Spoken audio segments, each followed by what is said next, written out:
కదరా. వాడు అవసరమైతే భలే పలుకుతాడు, మా అవసరమైతే చేయడు. దీనేం బెటర్, దీనేం చూపికు, నన్ను చూపి.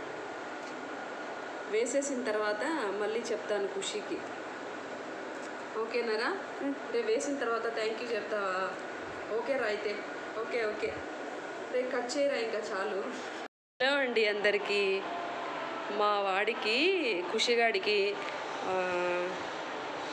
ఏది డయాగ్రామ్స్ వేసియాలంట. పాపం మన అవసరం ఎప్పుడు వస్తుందంటే రానేటివి, అంటే బొమ్మలు ఉన్నప్పుడు మాత్రమే మన అవసరం ఉంటుంది. మిగతాటప్పుడు అసలు నన్నైతే కేర్ కూడా చేయడు ఖుషి కదా.